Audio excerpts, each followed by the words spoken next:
Vetëm një ditë para se të përfundojë afati kushtetues për konstituimin e kuvendit, pritet të mblidhen deputetët e legjislaturës së 11.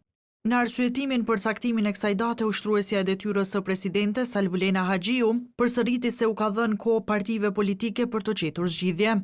Duke qenë se ende nuk ekziston një dakordim politik për çështjen e presidentit, kam vendosur menjëherë pas certifikimit asë kohe që të mos e thras me nguti seancën konstituive, por të shfrytëzoj afatin që lejon kushtetuta për të krijuar partive politike, hapësirën e nevojshme për dialog dhe për ndërtimin e një konsensusi. Haxhiu ka bërë thirrje partive politike të shfrytëzojnë kohën e mbetur për dialog në mënyrë që të evitohen zgjedhjet e reja që mund të pasojnë në rast të dështimit të zgjedhjes së presidentit të ri. Prandaj bëj thirrje që në ditët në vijim të intensifikohet komunikimi, të dëshmohet pjokurri politike, sepse qytetarët nga të gjithë ne presin zgjidhje.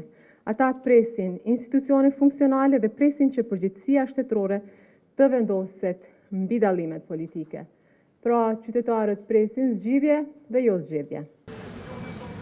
Një pjesë të fjalës së saj Haxhiu ja kushtoi zhvillimeve në Këshillin Prokurorial dhe Agjyqësor, në veçanti tek këta të fundit dhe pritjet e saj që të veprojnë sikurse KPK-ja me tashmë ish prokurorët. Ajo komentoi edhe reagimet e ndërkombëtarëve që pasuan lirimin nga detyrat të prokurorëve. Në sistemin tonë të drejtësisë të kemi gjyqtar dhe prokuror që i binden urdhrave të një shteti tjetër, në këtë rast të Serbisë. Kush nga partnerët tanë ndërkombëtar, që sot bëjnë presione mbi këta këshilla, kush nga ta do të lejonte që në shtetet e tyre të kishte gjyqtar dhe prokuror që dirigjohen nga një shtet tjetër. Partitë politike në vend nuk kanë arritur ende marrëveshje për zgjedhjen e presidentit të vendit, ndërkohë që partia fituese e zgjedhjeve vetëvendosje ka numrat e mjaftueshëm për të konstituuar kuvendin e formuar qeverinë.